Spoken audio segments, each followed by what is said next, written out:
bertentangan dengan masalah ini segala macam. Nah, jadi kalau ada orang mengatakan kamu hanya suuzon saja, jangan lupa buzzer itu dibayar paling murah 3 juta.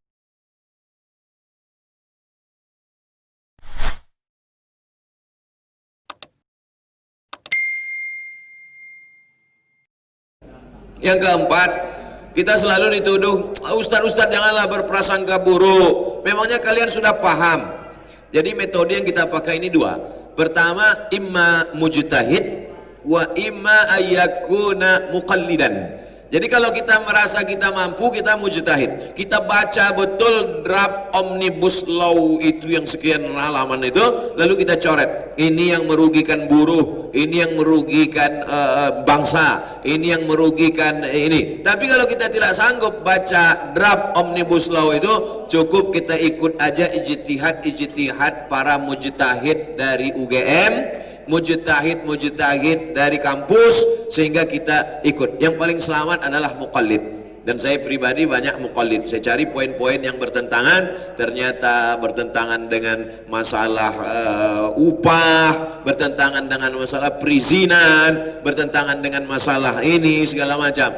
Nah, jadi kalau ada orang mengatakan kamu hanya suuzon saja, jangan lupa buzzer itu dibayar paling murah 3 juta satu bulan, dan satu orang itu punya akun sampai 50 akun mesin yang terdiri dari FB, WA, meme, gambar, kemudian Instagram dan lain sebagainya. Itulah yang menyerang kita.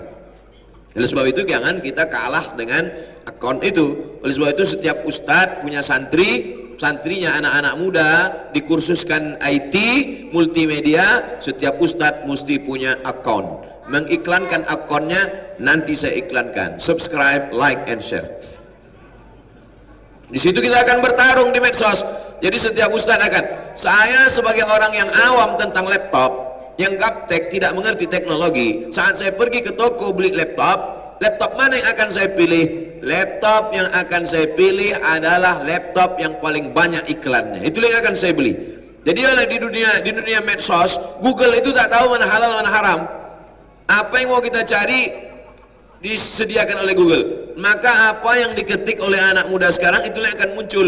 Oleh sebab itu kalau kita banyak di sana bertarung kita di dunia medsos itu, maka ustadz amat sangat bisa punya channel. Kenapa? Karena ustadz punya santri ustadz muda-muda tinggal dikursuskan saja. Dan untuk YouTube tidak perlu yang super canggih, karena sekarang gambar itu kamera apapun dia gambarnya, yang penting orang dengar suara. Ada satu channel yang selalu mengambil, jadi kalau sekarang kita sedang acara ada live, maka diumumkan selalunya dalam acara ini jangan ada yang live. Kenapa? Karena kalau ada yang live itu langsung ada yang mencuri satu. Dan ketika dia mencuri dari handphone itu, hasilnya tidak bagus. Kita pakai handphone yang bagus, dia lebih dulu upload 2 hari setelah ini, yang menonton dari video kita baru 20.000, dia sudah 200.000. Itu menunjukkan apa? Masyarakat tidak mencari kualitas nomor sekian, yang dia cari adalah mana yang duluan, mana yang suara, mana yang bisa dia lihat ada suara. Nah, itu yang dia tonton duluan. Oleh sebab itu maka santri-santri kita didik untuk itu, punya channel, dia upload, disitulah kita bersaing. Maka medsos itu mereka yang mengatakan kamu hanya suuzon saja, kamu ini adalah pengkhianat, kamu ini orang tak betul, dia komen, dia hujat, tokohnya dibiarkan. Kenapa?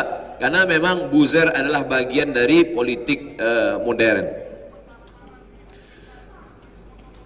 5, tentang masalah ekonomi umat. Ekonomi umat ini 2 saja, dari atas ke bawah atau dari bawah ke atas. Yang saya maksud dari atas ke bawah, kalau kita bisa mempengaruhi kepala daerah, gubernur, bupati, wali kota, camat, presiden dari atas ke bawah, sangat mudah, sehingga digulirkannya dari atas selesai ke bawah. Tapi kalau kita tidak mampu, kita tidak punya orang seperti itu, maka dari bawah ke atas, dari masyarakatnya. Jadi program yang selama ini saya sampaikan di mana-mana, belanja ke warung tetangga. Mari kalau belanja kepada orang yang sholat, karena paling tidak dia nanti akan bayar zakat, dia akan puasa, dia akan santuni anak yatim. lalu kemudian endorse produk kawan sahabat, jual beli online, lalu kemudian ini yang saya lakukan ini adalah dari bawah ke atas. Kenapa Ustaz tidak mendekat saja dari atas ke bawah? Banyak resiko. Jadi saya tidak menyalahkan sahabat-sahabat saya yang berijtihad dari atas ke bawah, dia mendekat, tapi saya tidak berani karena resikonya tinggi, resiko yang besar. Saya lebih percaya kepada umat, kepada jamaah, tapi saya tak menyalahkan para asatis yang merasa lebih selamat dari atas ke bawah. Yang jelas kullu mujtahid musib, kullu mujtahidah musibah, kullu mujtahid musib, insyaallah. Saya tak salahkan kalau ada ustaz yang mendekat ke bupati, ke gubernur, lalu merasa dengan dekat itu bisa berdakwah lebih besar Pak Ustaz. Tapi saya pribadi, saya melalui umat, melalui jamaah, melalui itu saya tetap menjaga jarak dengan kekuasaan, karena kalaupun mendekat lebih berjamaah, karena berjamaah lebih selamat.